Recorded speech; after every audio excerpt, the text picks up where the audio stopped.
Paz do Senhor, queridos, boa noite. Estamos aqui reunidos mais uma vez para começar mais um culto de louvor, de adoração ao nome do nosso Pai. E também estaremos nessa noite meditando na Palavra de Deus, porque toda quarta-feira é um culto onde nós reservamos um espaço para nós estudarmos como se fosse uma escola bíblica.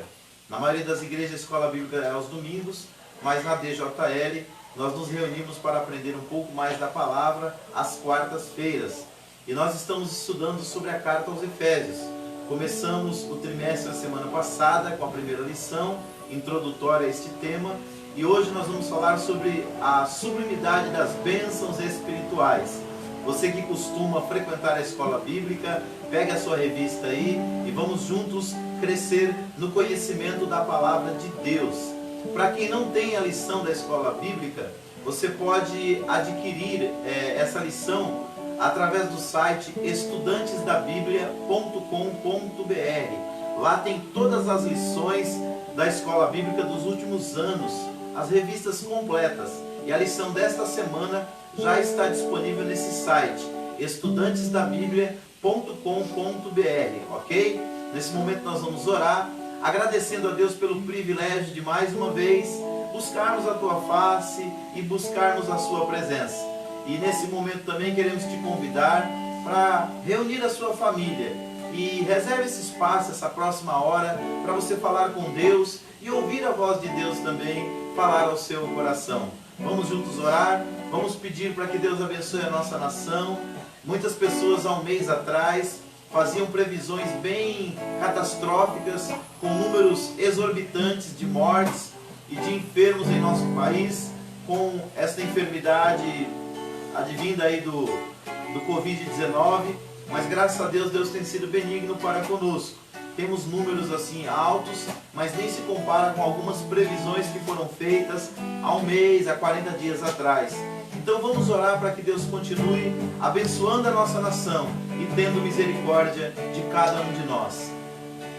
Querido Deus e Pai, é no nome de Jesus Cristo, Teu Filho amado, que nós nos reunimos nesta noite para adorar o Teu nome mais uma vez. Para meditarmos, ó Deus, na Tua Palavra, para aprendermos um pouco mais das Escrituras Sagradas. Nós oramos também, Senhor, te pedindo perdão pelos nossos pecados, porque reconhecemos as nossas falhas, as nossas iniquidades, as nossas transgressões, ó Pai. E pedimos neste momento a Tua bondade, a Tua misericórdia e o Teu perdão para as nossas vidas. Oramos neste momento, Pai, por cada família da DJL, Assembleia de Deus, Ministério Jardim Letícia. Oramos para que o Senhor visite cada lar e cada família neste momento. Olha, Senhor, pelos nossos irmãos que fazemos parte desta igreja local. Te pedimos também, Senhor, pela igreja brasileira e pela igreja espalhada em todos os continentes. Dá-nos força e graça para lidarmos com este momento, Pai, de pandemia, deste momento, Pai querido, tão crítico da história da humanidade. Te pedimos pelas autoridades constituídas, para que as ações tomadas, ó Pai, sejam as melhores possíveis para o bem comum. Nesta noite pedimos que o Senhor receba nosso louvor e a nossa adoração, e prepara o nosso coração para juntos recebermos, ó Deus, a Tua palavra. Nós cremos, ó Deus, que a Tua bênção está sobre nós, sobre a nossa casa, sobre a nossa família, sobre a nossa igreja e sobre a nossa nação. Oramos, ó Pai, te pedindo e já te agradecendo, no precioso nome de Jesus. Amém e amém. Queridos, nós vamos louvar o nome do Senhor e te convidamos a se juntar a nós. A Bíblia fala que tudo que tem fôlego deve louvar ao Senhor. E nos convida também a celebrarmos a Deus com júbilo, ou seja, com alegria. Vamos nos regozijar em Deus nesta hora.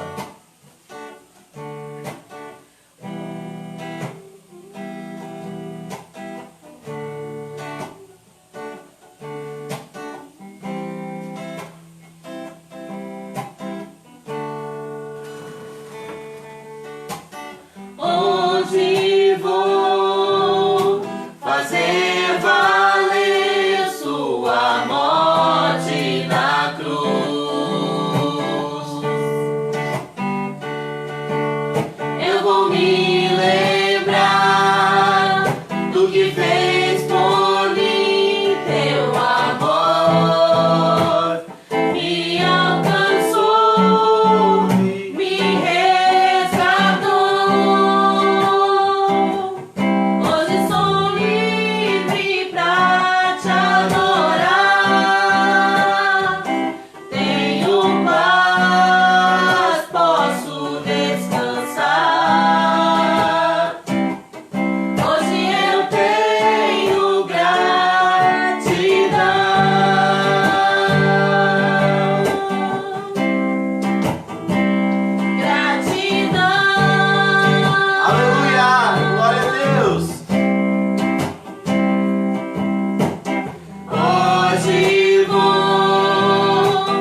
Queridos, na vida todos nós passamos momentos difíceis e momentos muito bons. Só que quando nós olhamos na vida só as coisas difíceis, só as adversidades, nós nos tornamos pessoas ingratas. E o desejo de Deus é que nós regozijemos sempre e em tudo nós demos graça. E para que isso aconteça, se faz necessário que nós nos tornemos pessoas gratas. Pessoas que aprendem a reconhecer a mão de Deus e a bênção do Senhor que Ele tem derramado sobre as nossas vidas. Então que o seu olhar, que o meu olhar, que o nosso olhar nesta noite esteja voltado não só para aquilo que Deus ainda não fez, mas para aquilo que Deus fez.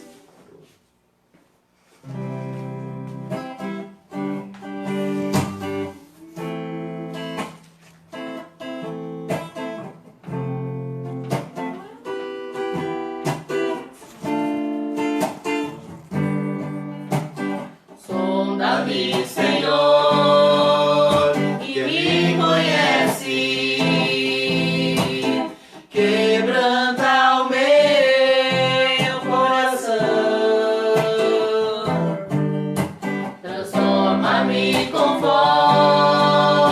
a tua palavra e enche-me até que em mim se ache só a ti.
Possa ser um instrumento de Deus para ser usado nas mãos do Senhor para abençoar a vida de outras pessoas.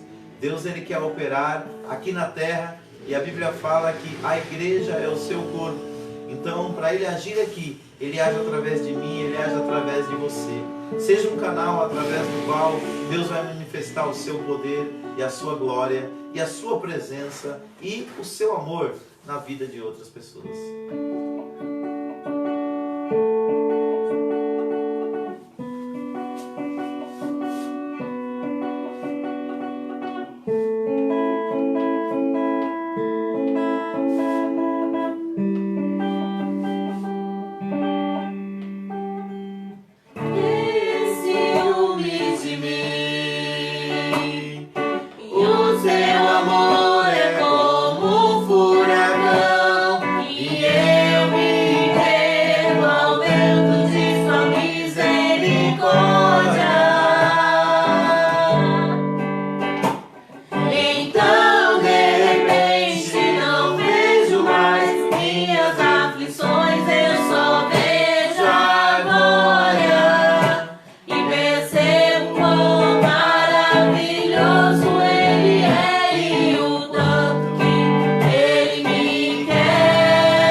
verdades e mais importantes na vida é nós termos consciência do amor de Deus.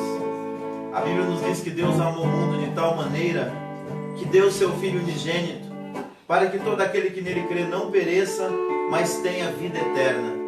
E quando nós tomamos consciência deste amor e nós começamos a sentir esse amor nas nossas vidas, nós não podemos dar outra resposta para Deus a não ser reconhecendo a grande salvação que Ele veio nos proporcionar. Hoje nós vamos falar sobre a sublimidade das bênçãos espirituais em Cristo. Nós estamos estudando a carta aos Efésios e o tema desse trimestre é a igreja eleita. E eu quero te convidar a meditar na palavra de Deus junto comigo, na Epístola de Paulo aos Efésios, no capítulo 1, Nós vamos ler o versículo 3 e 4 e depois do versículo 9 até o 14 na nossa leitura bíblica em classe. O nosso textuário diz assim: Bendito Deus e Pai de nosso Senhor Jesus Cristo, o qual nos abençoou com todas as bênçãos espirituais nos lugares celestiais. Efésios capítulo 1, versículo 3. A verdade prática nos diz assim: Deus nos elegeu em Cristo antes da fundação do mundo, para que desfrutássemos das bênçãos espirituais. Vamos lá meditar na nossa leitura bíblica em classe, que está em Efésios capítulo 1, versículos 3 e 4, e do versículo 9 até o versículo 14. Diz assim o 3: Bendito Deus e Pai de nosso Senhor Jesus Cristo, o qual nos abençoou com todas as bênçãos espirituais nos lugares celestiais em Cristo. Como também nos elegeu nele antes da fundação do mundo, para que fossemos santos e irrepreensíveis diante dele em amor, descobrindo-nos o mistério da sua vontade, segundo o seu beneplácito que propusera em si mesmo, de tornar a congregar em Cristo todas as coisas, na dispensação da plenitude dos tempos, tanto as que estão nos céus como as que estão na terra. Nele digo, em quem também fomos feitos herança, havendo sido predestinados conforme o propósito daquele que faz todas as coisas segundo o conselho da sua vontade,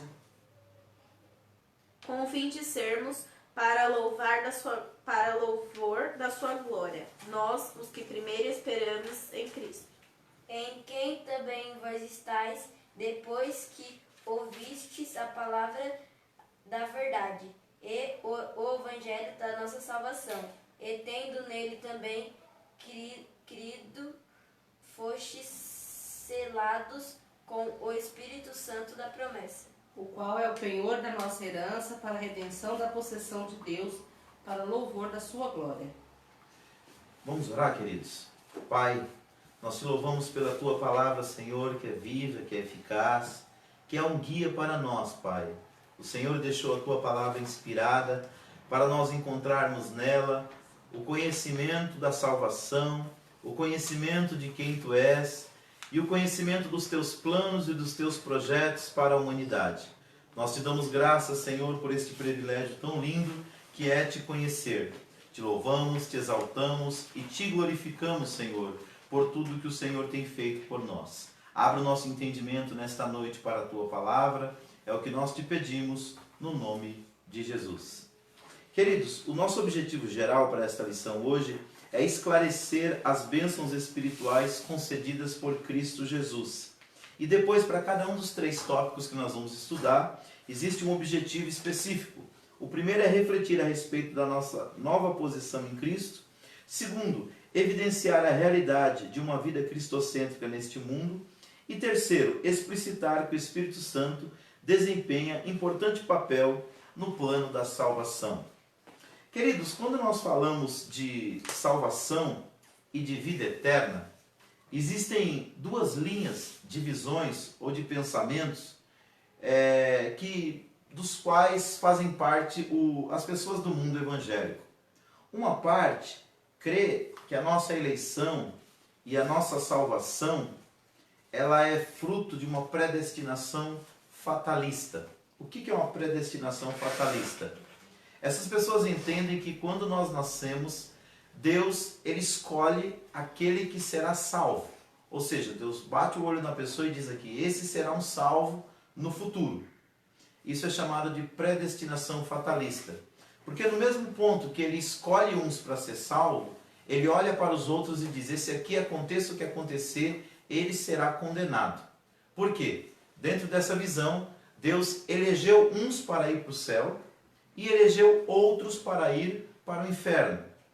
Existe uma outra visão, eu já quero aqui de antemão dizer que eu concordo com essa visão, que diz o seguinte, que mesmo Deus tendo predestinado um povo para ir morar no céu, por causa da decisão de aceitar o seu filho, quem determina se eu vou fazer parte desse povo ou não, não é Deus, mas sou eu. Ou seja, Deus, ele predestinou um povo para ir morar no céu. Só que, para que a pessoa possa fazer parte deste grupo de eleitos, ela precisa aceitar a Jesus. E essa aceitação, ela está vinculada ao meu livre-arbítrio, de aceitar esse projeto para a minha vida ou não. E nós temos vários textos para basear esse nosso posicionamento. Mas para nós, um dos fundamentais é João 3,16, quando diz que Deus amou o mundo, ou seja, as pessoas, de tal maneira que deu o seu Filho unigênito, para que todo aquele que nele crê não pereça, mas tenha vida eterna. Dentro desta visão, nós entendemos que Deus, ele predestinou aqueles que lhe obedecem, aqueles que aceitam a Jesus, a ir morar no céu. E ele predestinou aqueles que o rejeitam a ir morar no inferno, não porque ele quer condená-los, mas porque as pessoas rejeitaram a sua salvação. Então, essas duas visões, elas, no meio evangélico, você vai encontrar dos dois lados. Pessoas que acreditam na predestinação fatalista, que diz que Deus vai levar para o céu a pessoa querendo ou não, e o outro grupo que acredita que serão salvos aqueles que aceitarem o plano redentor de Deus para ela. Esse grupo é um grupo também predestinado, mas que nós podemos escolher fazer parte dele ou não, baseado no nosso livre-arbítrio. E essa lição, que é a carta aos Efésios, ela vai tratar muito acerca disso. E uma das questões aqui colocadas, que é a lição de hoje, ela fala sobre a sublimidade das bênçãos espirituais em Cristo para aqueles que receberam Cristo como seu Salvador. E é disso que nós vamos falar nesta noite. Então vamos lá para a introdução. Nesta lição vamos abordar a grandeza, a excelência e a perfeição do projeto divino para conceder bênçãos espirituais aos seus escolhidos. Desde a eternidade, aprove a Deus executar um plano de restauração e reconciliação com a humanidade caída. Por isso que na carta o apóstolo Paulo se mostra profundamente agradecido pela revelação do ministério que estivera oculto desde todos os tempos. Ele nos convida a louvar e a glorificar a Deus pela sua bondade e misericórdia para com todos os pecadores. Então, queridos, eu não sei se você prestou atenção aqui na última frase que a pastora Denise leu, diz assim, ó, ele nos convida, o apóstolo Paulo, a glorificar a Deus pela sua bondade e misericórdia para com todos os pecadores. Se nós lermos a Bíblia Sagrada, principalmente o Novo Testamento, nós vamos ver que o desejo de Deus não é salvar apenas algumas pessoas. O desejo de Deus, o propósito de Deus, a vontade de Deus sempre foi salvar a todos. Mas Ele coloca isso para nós como uma possibilidade. Ou seja, apesar dele ser bondoso e misericordioso com todos os pecadores, só serão salvos, só desfrutarão das bênçãos espirituais aqueles que aceitarem a Jesus como seu único e suficiente Salvador. Existe uma terceira visão com relação à salvação, chamada universalista. A visão universalista, ela acredita que no final das contas Deus vai dar um jeito e Ele vai salvar a todos. Só que quando nós olhamos para as Escrituras Sagradas, nós vemos Deus sempre dando oportunidades para os pecadores se arrependerem. Mas todos aqueles que, mesmo nos exemplos bíblicos, perseveraram na sua vida de pecado, eles receberam o salário do pecado, que é a morte. Primeiro a morte espiritual, segundo a morte física, e futuramente receberão a morte eterna. Então, por mais que Deus ame os homens, por mais que Deus ame a humanidade, o projeto redentor está aí, disponível para todo aquele que crê, mas a pessoa precisa crer. Então vamos lá. Primeiro ponto, a nova posição em Cristo. No passado estávamos perdidos e condenados à morte eterna, mas por sua infinita graça, Deus nos outorgou em Cristo o privilégio da salvação. A doxologia. Após expor os versículos de abertura da epístola, o apóstolo Paulo apresenta uma sequência de textos que se caracteriza pela verdadeira adoração e bondade ativa de Deus. Ele começa pela frase, bendito o Deus e Pai de nosso Senhor Jesus Cristo, onde bendito significa digno de louvor. O apóstolo dá sequência até o versículo 14, por meio de um maravilhoso tributo ao Eterno e suas muitas bênçãos concedidas aos homens. Nesse trecho bíblico, trata-se de um hino teológico de gratidão, caracterizado pela repetição do seguinte refrão: para louvor e glória da sua graça, ou para louvor da sua glória. Aquele ao qual devemos adorar está identificado na expressão Deus e Pai de Jesus Cristo, uma clara referência à Santíssima Trindade com ênfase na natureza divina de Jesus, seu Filho. As bênçãos espirituais. Obviamente que as bênçãos espirituais não são materiais, mas provenientes dos lugares celestiais, isto é, do reino espiritual.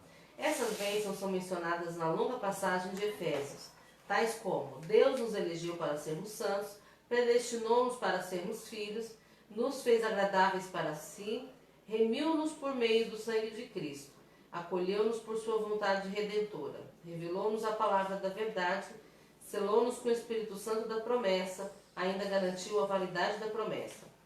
Tais bênçãos provêm de Deus, que planejou a redenção, do Filho, que a realizou, e do Espírito Santo, que a garante. Essas bênçãos nos conduzem a exclamar como Paulo: bendito seja Deus. A nova condição. A expressão em Cristo significa que fomos abençoados com toda a bênção espiritual, a partir de sua pessoa e obra realizada no Calvário. Relaciona-se ainda com a nossa experiência de conversão a Ele. Essa nova vida é conferida somente para quem está em Cristo, isto é, o oposto da antiga vida em Adão, escravizada pelo pecado. Desse modo, não andamos mais em trevas, mas como filhos da luz. Portanto, nossa nova posição é caracterizada pela salvação em Cristo e por isso desfrutamos de todos os benefícios advindos dessa redenção. Querido, só para você entender, as bênçãos espirituais que os crentes receberam da parte de Deus possibilitam uma nova vida em Cristo e, portanto, nós devemos ser-lhe agradecidos. O que nós compreendemos aqui nesse primeiro ponto? Uma nova posição em Cristo. Se se fala de uma nova posição em Cristo, é porque existia uma posição antiga. Na nossa posição antiga, antes de conhecer o Evangelho e antes de conhecer a Deus, a Bíblia fala que o salário do pecado é a morte. Então, todos os homens, quando eles vêm à Terra, eles vêm, infelizmente, com uma sentença. Porque conforme o homem vai tomando consciência de quem ele é, a sua inclinação, na maior parte do tempo, não é para as coisas boas, mas para as coisas ruins. Porque nós temos dois problemas. Primeiro, nós temos aquilo que a Bíblia chama de natureza adâmica. O que é a natureza adâmica? É a nossa herança interna que nós trouxemos através do nascimento, provinda lá de Adão. Quando Adão pecou, ele como pai de toda a humanidade, como primeiro homem, ele transferiu para o homem, para os seus filhos, para os seus netos, para os seus bisnetos, para as outras gerações, essa natureza caída. Ou seja, a inclinação que Adão teve no Jardim do Éden, depois que ele desobedeceu a Deus, aquilo se tornou parte do seu ser e parte do seu caráter.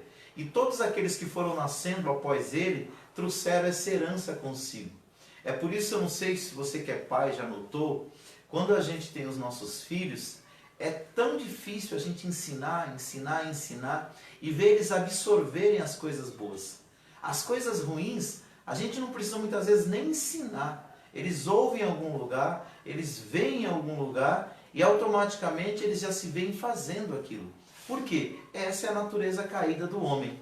Então, o que Deus propõe? Deus propõe em Cristo Jesus uma nova condição. E qual é essa nova condição? É o que a Bíblia chama de salvação eterna. É o que a Bíblia chama de novo nascimento. É o que a Bíblia chama de justificação. É o que a Bíblia chama de perdão dos nossos pecados. Então, quando o homem reconhece, porque o primeiro passo para o homem receber essas bênçãos espirituais é ele reconhecer o seu atual estado. Ele precisa reconhecer que ele é um pecador. Segundo lugar, ele precisa reconhecer que ele precisa de Deus, não apenas para ajudá-lo nas questões das bênçãos materiais. Porque quando nós falamos de bênçãos, a maioria das pessoas associam bênçãos a coisas materiais. a sucesso na profissão, a um bom casamento, a sucesso financeiro, a, digamos assim, sucesso profissional. As pessoas geralmente associam bênçãos de Deus a conquistas materiais. Só que nesse texto bíblico, o apóstolo Paulo ele faz uma listagem de pelo menos 7 bênçãos espirituais. Está aqui no tópico 2 do primeiro tópico. Ele diz assim, ó, ele cita essas bênçãos do versículo 13 até o versículo 14. Ele diz que, primeiro, Deus nos elegeu. Segundo, Ele nos fez ser pessoas santas. Terceiro, Ele nos fez predestinado para sermos filhos seus. Ele nos fez agradáveis para si, ou seja, o pecado fazia com que Deus nos rejeitasse. Em Cristo, Ele nos deu a possibilidade de sermos agradáveis diante dos seus olhos. Quinto, Ele nos remiu. A palavra remiu, ela vem de uma ideia, de uma lei que tinha no Antigo Testamento. No Antigo Testamento, quando uma pessoa ela ia ficando muito pobre dentro da comunidade judaica, ela podia, quando acabava todos os seus bens materiais, ela podia se vender para outra pessoa. Ou seja, ela deixava de ser uma pessoa livre, se tornava escrava de uma outra pessoa, a troco de comida, a troco de algo para beber e a troco de onde dormir. Ou seja, essa pessoa não morreria de fome por causa das necessidades básicas. E o que acontecia?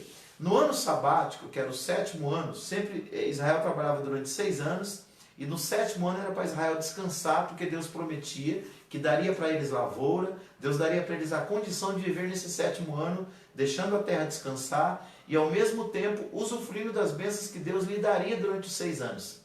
Nesse ano sabático, havia uma lei chamada Lei da Remissão ou Lei da Redenção, onde um parente próximo podia chegar com valor em dinheiro e comprar esse parente que tinha se vendido para outra pessoa por falta de condições financeiras, a troco de comida, bebida e a troco de um local para dormir. E ele poderia remir essa pessoa. O que seria remir essa pessoa? Era dar a ela a posição de ser novamente uma pessoa livre. Então, quando Paulo faz essa alusão a essa lei que existia em Israel, ele diz assim, que Deus nos remiu, ele está querendo dizer que Deus nos comprou para que nós não vivêssemos debaixo de uma escravidão, mas que nós pudéssemos ser pessoas livres. Outra bênção espiritual que ele fala que Deus nos deu foi que Ele nos acolheu por sua vontade redentora.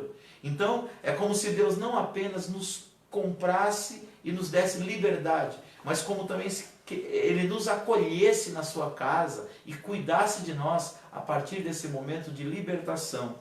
E ele termina dizendo que Ele nos revelou a palavra da verdade.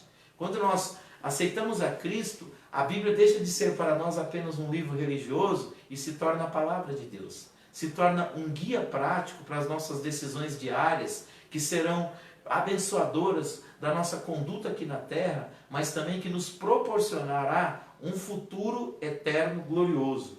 E por fim, ele diz, outra bênção espiritual que ele diz que Deus nos dá, é que Ele selou-nos com o Espírito Santo da promessa. E isso fez com que nós nos tornássemos propriedade de Deus. Para você entender essa coisa do selo, na época do Antigo e do Novo Testamento, era comum os grandes fazendeiros ter aquilo que eles chamavam de capatazes, ou mordomos. O que esses homens faziam? Esses grandes fazendeiros, eles iam para a cidade, entravam nas madeireiras e compravam muita madeira para fazer os seus projetos lá na fazenda. Só que na hora de ir embora, ele pegava o seu anel, cada fazendeiro daquele tinha um anel que era peculiar, era só seu, e ele marcava aquelas madeiras. Conforme ele marcava aquelas madeiras ficavam seladas. Mas muitos outros senhores entravam naquelas madeireiras e também selavam as suas madeiras. Mas o que acontecia? Quando aquele homem voltava para a sua propriedade, ele enviava o seu capataz ou o seu mordomo para ir buscar as madeiras que ele tinha comprado na madeireira. E ele dava o seu anel para aquele moço comparar, para aquele servo comparar, aquele empregado comparar com as madeiras que ele comprou. Chegando lá, as madeiras que estavam anotadas com o anel do seu senhor, ele colocava em cima do carro, ele colocava lá os cavalos na frente, os bois, e levava de volta para o seu senhor, a madeira que lhe pertencia porque ele tinha comprado. Quando Paulo disse que Deus nos deu o penhor, ou Deus nos selou com seu Espírito, ele quis dizer o seguinte: quando nós aceitamos a fé, o Espírito Santo é o selo de Deus, é a garantia que nós passamos a ser propriedade do Senhor. E isso também é uma bênção espiritual. O apóstolo Paulo, quando escreve a sua carta aos Romanos, ele chega a dizer que aquele que não tem o Espírito de Cristo, esse tal não é dele. Então é importante você aceitar Cristo, crendo no coração, confessando com seus lábios e obedecendo a Ele, porque quando você toma essa atitude, você se torna morada do Espírito Santo de Deus. O Espírito Santo te sela e você se torna uma propriedade peculiar de Deus. Vamos para o segundo tópico. O segundo tópico é uma vida cristocêntrica neste mundo. Embora o pecado tenha adentrado ao mundo, Deus projetou a primazia de Cristo na remissão dos pecadores e na restauração de todas as coisas para o louvor de sua glória. A revelação do mistério. A frase descobrindo-nos o mistério da sua vontade sinaliza a revelação da verdade que estava oculta aos santos de Deus. Essa verdade diz respeito aos decretos eternos que Deus planejara por sua soberana vontade, com o propósito de salvar os pecadores. Essa vontade divina é revelada segundo o seu beneplácito, isto é, de acordo com o que lhe agrada, fazer por amor e misericórdia. Sua vontade foi executada conforme o seu desígnio por intermédio de Cristo, para que o Filho em tudo tivesse a preeminência. A plenitude dos tempos. Paulo revela que o plano divino é fazer convergir em Cristo todas as coisas. Isso inclui tudo que foi criado por Cristo, para Cristo e o que subsiste em Cristo. Implica dizer que todo o universo, céus e terra, estarão submissos à autoridade e soberania de Cristo. Nesse sentido, a ruptura provocada pelo pecado de Adão é restaurada completamente em Cristo. Essa declaração não tem conotação universalista. A ideia de que no fim todos serão salvos, mas que finalmente tudo será como Deus planejou. Cristo, a cabeça da igreja e também a cabeça do universo. A dispensação ou administração desse plano será na plenitude dos tempos. Aqui a palavra grega para tempos não é cronos, que traz uma ideia de cronologia, mas kairos, que se refere ao tempo divino, previamente determinado para que todas as coisas estejam sob o domínio de Cristo. Louvor da sua glória. O apóstolo enfatiza que as bênçãos são destinadas aos crentes judeus e gentios, a igreja. Paulo muda do pronome nós, ele e os judeus, para o também vós, os gentios, indicando que em Cristo os crentes de ambos os povos são herdeiros da promessa.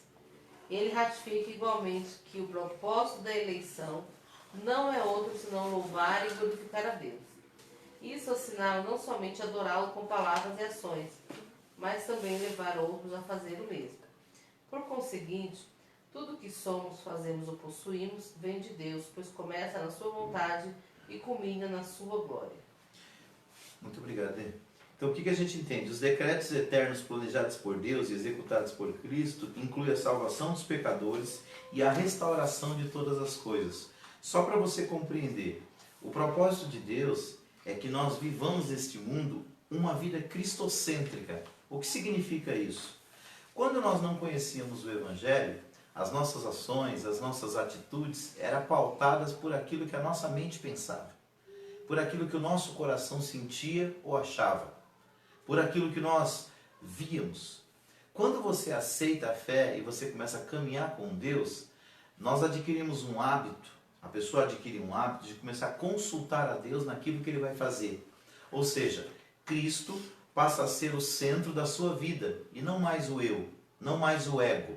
É muito comum o homem sem Deus viver uma vida egocêntrica, ou seja, o que ele acha, o que ele pensa, o que ele quer, ele vai e faz. Quando nós conhecemos o Evangelho, o nosso ego, o nosso eu, começa a ser confrontado pela vontade de Cristo. Ou seja, nem tudo aquilo que a gente pensa, nem tudo que a gente quer, nem tudo que o nosso coração deseja, a gente faz.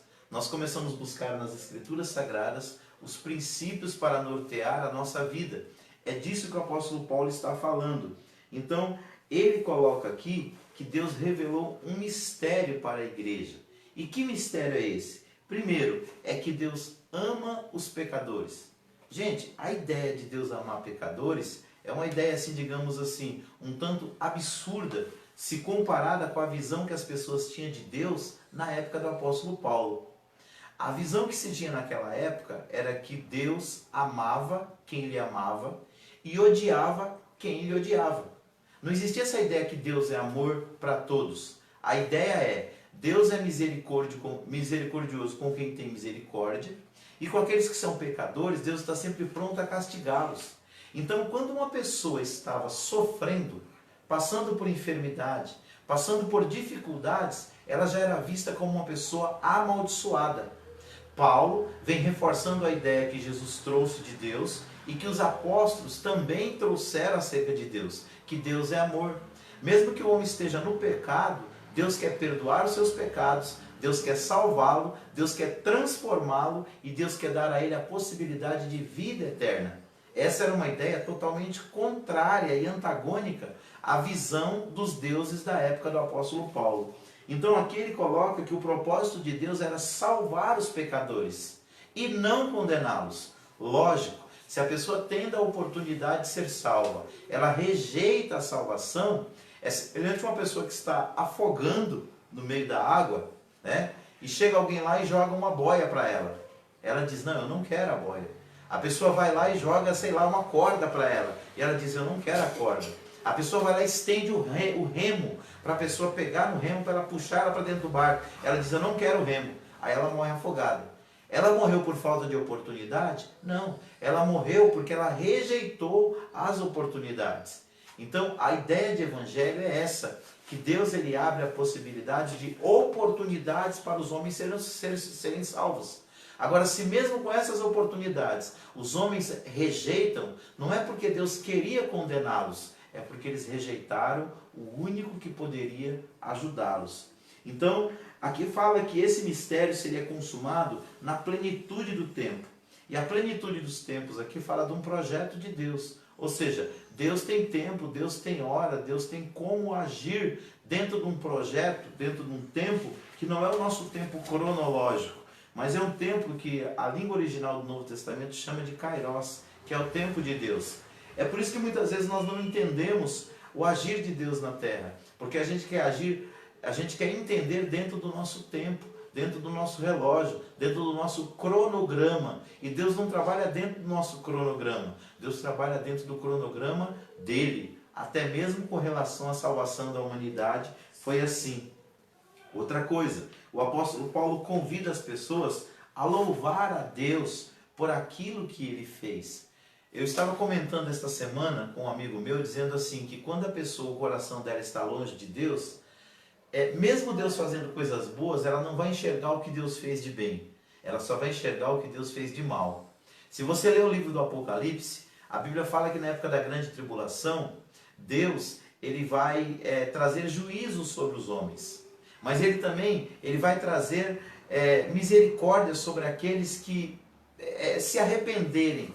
Só que os homens maus, eles vão ver as coisas ruins acontecendo e eles vão blasfemar de Deus. Em vez da pessoa pedir misericórdia para Deus, sabe o que ela faz? Ela blasfema de Deus. Hoje não é diferente. Muitas pessoas, quando estão passando momentos difíceis, em vez deles olhar para entender que muitos dos momentos difíceis que ele está vivendo é por causa das consequências das atitudes erradas dele ou de outros, ele já amaldiçoa Deus. Ele já diz para Deus, por que o Senhor permite que isso aconteça comigo? Tem muitas pessoas que ele não encara as coisas boas que estão acontecendo ao seu redor como obra de Deus, mas sim como obra do acaso. Mas quando coisas ruins acontecem, ela já coloca isso na conta de Deus. E aqui o apóstolo Paulo nos convida a louvar a Deus por causa do cumprimento das suas promessas. E uma delas é que Deus estaria unindo dois povos, judeus e gentios, num terceiro povo aqui segundo as Escrituras, que seriam a igreja de Deus. Então, na igreja de Deus não existe judeu e nem gentio. Existem pessoas compradas, remidas e lavadas pelo precioso sangue do nosso Senhor e Salvador Jesus Cristo. Então, aqui há um convite para nós glorificarmos a Deus pelas coisas boas que acontecem na nossa vida. Eu tenho certeza que se você fizer uma análise da sua vida hoje, você vai encontrar muitas coisas para você reclamar, murmurar e até reclamar de Deus. Mas se você fizer uma pesquisa das coisas boas que estão acontecendo na sua vida, você vai ter ainda muitos motivos para exaltar o nome do teu Senhor. Vamos para o terceiro tópico, onde diz assim, o Espírito Santo, penhor da nossa herança. O Espírito Santo desempenha um importante papel no plano da salvação idealizado por Deus Pai. O selo do Espírito Santo. Aquele que ouve a palavra de Deus, o Evangelho da salvação, e que por meio da fé se rende a Cristo, recebe o selo do Espírito Santo no momento da conversão. Nos tempos bíblicos, o selo era usado como sinal de propriedade e posse pessoal. Ao conceder o Espírito Santo ao crente, Deus identifica os que pertencem a Cristo, pois o Espírito testifica daqueles que são filhos de Deus, e o maligno não lhes toca. Assim, a terceira pessoa da Santíssima Trindade tem o papel fundamental de regenerar, purificar e santificar o pecador. Ele é quem convence o ser humano do pecado, da justiça e do juízo, e que também produz no crente o verdadeiro relacionamento com Deus por meio do fruto do Espírito. O penhor da nossa herança. O termo grego rabon pode ser traduzido como depósito, penhor, garantia ou ainda primeira parcela. A palavra tem origem semítica e era usada nas transações comerciais para assegurar o preço ou garantir o pagamento de algo. Paulo ensina que o Espírito Santo é depósito que garante a nossa herança em Cristo. Tudo isso significa que aquele que tem o selo do Espírito Santo tem a salvação garantida. Isso não quer dizer que o crente está salvo para sempre, independente da sua conduta, mas que a redenção está validada aos eleitos em Cristo que permanecem fiéis. Muito bom. Aqui, irmãos, é citado na nossa lição Mateus 24, versículo 13, que diz assim: aquele que perseverar até o fim, esse será salvo. Existe uma ideia na cabeça de alguns cristãos que, como Deus elegeu uma pessoa para a salvação, aconteça o que acontecer, faça ela o que fizer, Deus vai dar um jeito de salvá-lo. Essa ideia não é bíblica. Pelo contrário, o próprio Jesus orientou seus discípulos a orar e vigiar, porque o espírito está sempre pronto, mas a carne, a natureza humana, ela é fraca. Então, quantos homens de Deus que nós conhecemos que caíram da graça? E quantas pessoas que nós conhecemos que caíram da graça, que se arrependeram e hoje estão de pé? Então, o que nós devemos entender? Que o Espírito Santo, ele é o penhor de Deus. Ele é o selo, ele é a garantia da nossa salvação. Mas o Espírito Santo, irmãos, não habita no coração e nem na vida de uma pessoa que voluntariamente está o tempo todo vivendo uma vida pecaminosa. Existem algumas pessoas que acreditam assim, que se uma pessoa é salva, Deus vai dar um jeito de libertá-la, de transformá-la e de mudar a vida dela. Se isso fosse verdade, não haveria tanta exortação na Bíblia para nós buscarmos a Deus, para nós orarmos, para nós vigiarmos, para nós meditarmos na palavra, para nós nos arrependermos. Porque o importante era só aceitar Cristo e está tudo resolvido, e não é isso. O que a Bíblia está falando sobre o Espírito Santo ser a garantia da nossa salvação é se nós perseverarmos até o fim e o Espírito Santo continuar habitando em nós. Tem uma profecia no Antigo Testamento que me chama muita atenção. Israel era povo eleito, Israel era povo chamado por Deus, vocacionado pelo Senhor. Só que tem um porém, Israel começou a brincar com Deus. Israel não estava levando mais Deus a sério. E Deus deu uma visão para o profeta Ezequiel, sabe do quê? Da glória de Deus saindo de dentro do santuário. A glória de Deus representava a sua presença que se manifestava no lugar santo dos santos, em cima da arca da aliança, que simbolizava também a presença de Deus. A glória de Deus saiu primeiro de dentro do Santo dos Santos, depois a glória de Deus saiu de dentro do templo e depois a glória de Deus foi embora. Existe uma expressão hebraica chamada ikabô, que significa foi-se a glória de Deus. Israel por várias vezes perdeu a presença de Deus. Por quê? Por falta de arrependimento, por falta de humildade, por falta de humilhação perante o Eterno. Então, Deus ama? Sim, Deus ama. Mas na mesma proporção que Ele ama, Ele é justo. Por ser justo, Ele enviou Jesus para morrer em nosso lugar. Mas só será salvo, irmãos, aquele que se mantiver de pé diante do Senhor, com a ajuda do Espírito Santo, até o fim. Aquele que abandonar a graça de Deus, aquele que pisar no sangue de Cristo, ele está se tornando réu do fogo do inferno 2 vezes. Uma porque já é pecador e outra por ter conhecido a graça de Deus e agora ter dado as costas para ela. Então o apóstolo Paulo, ele afirma que o Espírito Santo em nós, isso é um sinal de propriedade. Ou seja, Deus identifica os que pertencem a Cristo através do seu Espírito que habita em nós. E lá em 1 João 5,18 está escrito que o maligno não lhe toca. Mas para isso ser verdade, nós precisamos viver num verdadeiro relacionamento com Deus por meio do Espírito Santo. Então o Espírito Santo tem 2 funções muito importantes na nossa vida com Deus. Primeiro, é nos convencer dos nossos pecados. Isso vai nos levar a reconhecer os nossos erros e buscar salvação em Deus através de Cristo. Segundo, aceitamos a fé, estamos caminhando com Deus, Ele vai nos ajudar, desenvolvendo em nós o que a Bíblia chama lá em Gálatas capítulo 5, do 22 ao 23, de fruto do Espírito. Ele vai gerar em nós um novo caráter, Ele vai gerar em nós novas obras, Ele vai gerar em nós uma nova atitude, compatível com viver através da palavra. Mas aí é uma ação dupla. É o Espírito Santo trabalhando no nosso coração e nós dando crédito àquilo que Ele está nos ensinando e colocando em prática. Deixa eu te dar um exemplo.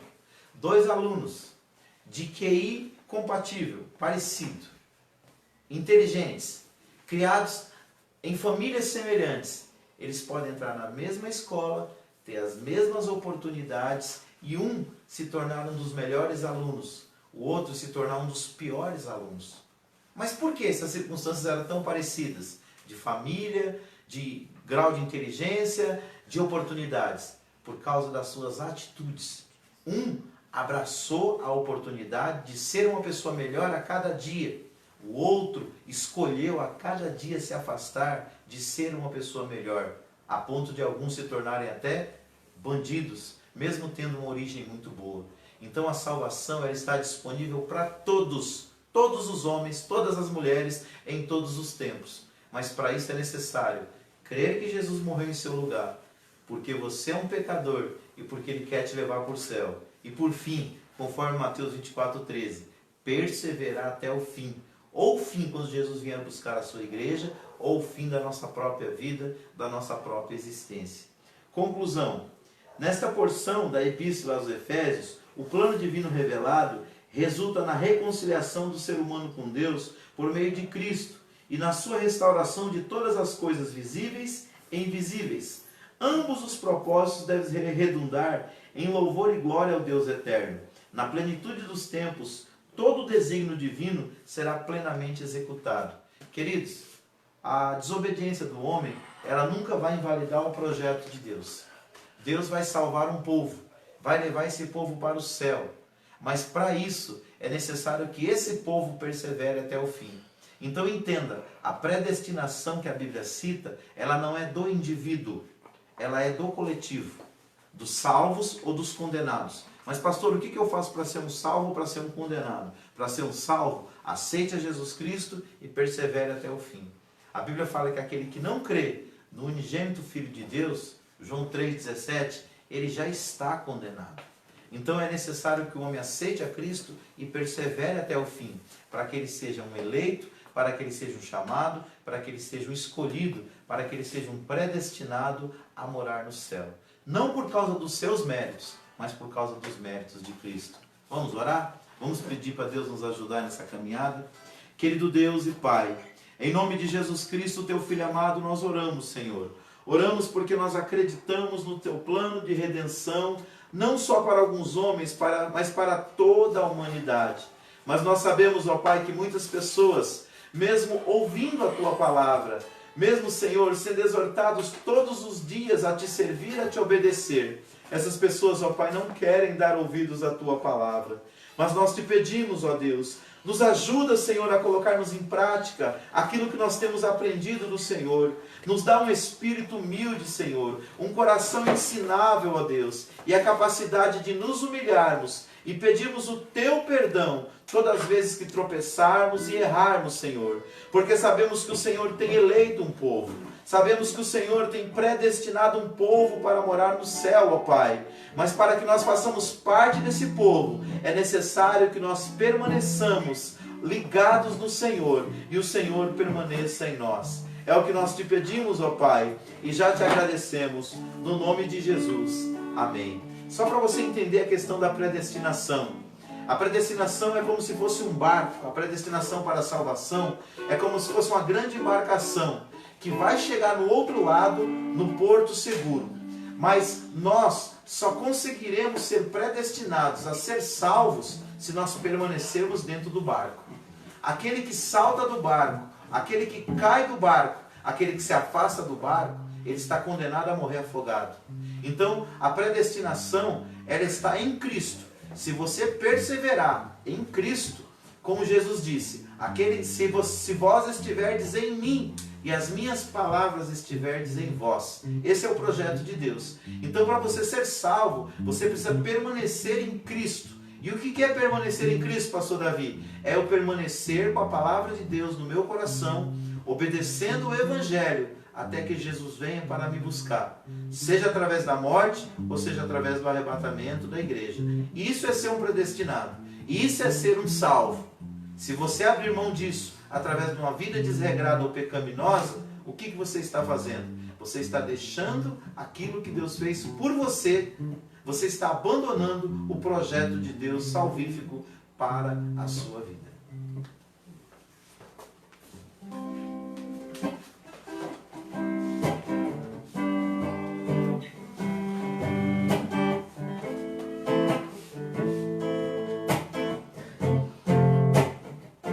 Eis-me aqui, tantas fraquezas, diante da tua grandeza.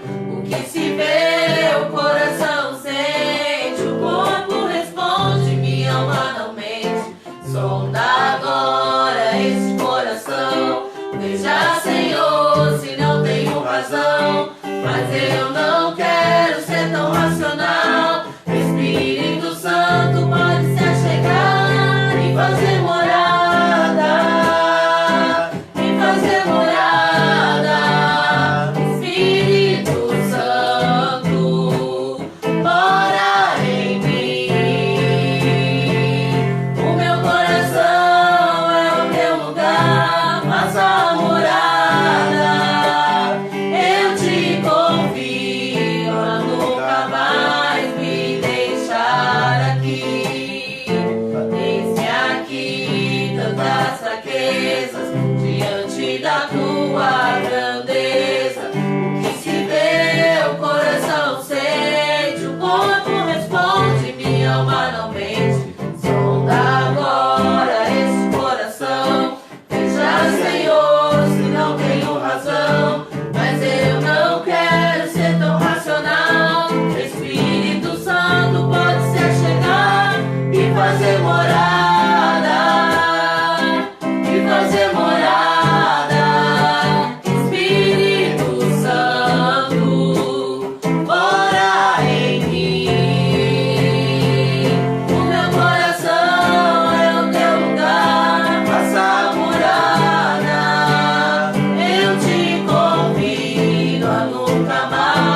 Esse é o maior desejo de Deus, queridos. Ele quer fazer morada em nós. Ele quer alterar a nossa vida para melhor. Se você ainda não conhece a Cristo, ou ainda não entregou a sua vida para Ele, é tempo de você tomar essa decisão. Nós sabemos que um dia todos nós vamos morrer. Nós sabemos que ao homem está ordenado morrer uma só vez, e depois disso vem o juízo. Então, se prepara para este dia. Se prepare, porque a gente sabe que na atual circunstância morre o velho, morre o de meia idade, mas também morre a criança. Nós precisamos ter um encontro pessoal com Jesus enquanto nós estamos vivos. Que Jesus possa olhar para nós, como disse para aquele ladrão lá na cruz: hoje estarás comigo no paraíso. Tome essa decisão hoje. Entregue o seu coração para Deus. Você que está longe dos caminhos do Senhor, é tempo de você voltar. Olha os sinais ao nosso redor. Olha o que está acontecendo no mundo hoje. Se você não quer crer no que as igrejas estão pregando, creia nos sinais. Jesus mesmo disse isso. Se vocês não quiserem crer no que eu falo, creiam nos sinais que eu faço, Jesus disse.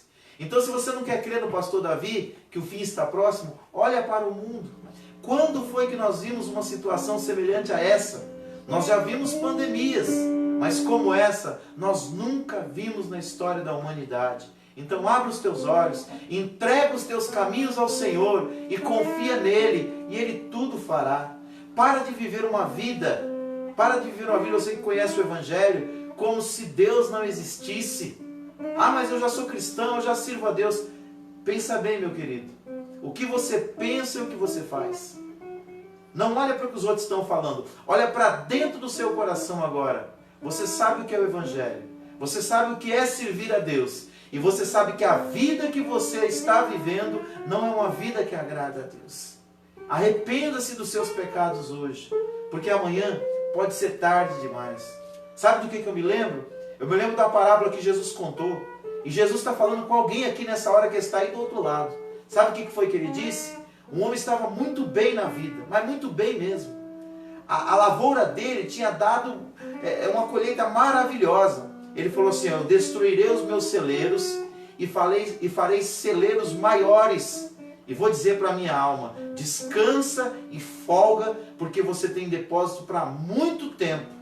E a Bíblia diz que uma voz bradou e disse: louco, essa noite pedirão a tua alma, e o que você tem preparado, para quem será? Deixa eu te falar uma coisa. Talvez você está preparado para tudo na vida, mas você está preparado para morrer? Você está preparado? Você está preparado para nesse momento, se Deus te chamar, você ter um encontro pessoal com Ele? Hoje é tempo aceitável. Você que já cantou, já pregou, já tocou na igreja, e hoje você está fazendo tudo que o mundo oferece, é época de você voltar. Entrega os teus caminhos ao Senhor, aí onde você está, porque Jesus quer salvar a sua vida. Amém? Vamos orar? Pai, nós te agradecemos, Senhor, por este culto. Nós te louvamos por esses momentos que passamos orando e falando a tua palavra, Senhor. Deus, nós somos tão falhos, tão imperfeitos, ó Deus. Mas nós pregamos um Deus grande, um Deus amoroso, um Deus que quer salvar a humanidade, Pai. Senhor, se essa pessoa que está aí do outro lado, Senhor, ela não quer ouvir os pregadores, que ela possa ouvir, meu Deus querido, as pedras clamando ao nosso redor, que são as circunstâncias que tomam conta do mundo, Pai. Tenha misericórdia desse filho pródigo que está longe da casa do Pai. Traga ele de volta para o seu redil, Senhor. Essa ovelha perdida, Pai, salva ele, liberta agora. Que ele possa se arrepender dos seus pecados, ó Deus, e receber Cristo como seu único e suficiente Salvador. Essa pessoa que está fraca espiritualmente, Senhor, traga ela nesta noite renovo espiritual, da fé, da esperança, do desejo de te servir. Meu Deus, quantas pessoas que não meditam mais na tua palavra, nem um versículo por dia, Senhor, mesmo sendo cristãs. Senhor, traga despertamento espiritual sobre a igreja brasileira e sobre a igreja mundial, Senhor. A nós que somos líderes, meu Deus, tem misericórdia de nós, porque vivemos uma constante guerra, Senhor querido, para abandonar os teus valores e o teu reino. Mas, meu Deus, o Senhor tem uma chamada conosco, nos ajuda a ser fiéis até a morte, Pai, para que no final nós possamos receber a coroa da vida. Nos ajuda a levar o Evangelho a sério, Senhor. O que está acontecendo no mundo é um dos grandes sinais que em breve o Senhor virá para buscar o seu povo. Desperta a tua igreja, Senhor, a começar pela minha vida, a começar pela minha família, a começar pela DJL, Pai, Assembleia de Deus Jardim Letícia. Tenha misericórdia de nós, Pai. É o que eu te peço, no nome precioso de Jesus. Querido, que Deus abençoe sua vida. Sexta-feira nós temos o nosso culto que nós chamamos de Sexta-feira Profética, e nós temos uma palavra de Deus para a sua vida, ok? Sexta-feira, se Deus me permitir, eu quero falar sobre onde deve estar o nosso olhar nesse momento. Jesus disse: se seu olho for bom, todo o teu corpo terá luz, mas se seu olho for mau, todo o teu corpo será trevas. E é sobre isso que eu quero falar na sexta-feira. Para onde o nosso olhar deve ser dirigido num momento como esse. Que Deus te abençoe. Que Deus abençoe seu lar e a sua família. Que Deus abençoe a família JL. Estamos com saudades de vocês. Amém? Que o grande amor de Deus, nosso Pai, a maravilhosa graça de Jesus Cristo, seu Filho, e a doce consolação do querido Espírito Santo seja com cada um de nós, não só agora, mas para todos sempre. Todos digam amém. Vamos aplaudir o Senhor. Glória a Deus.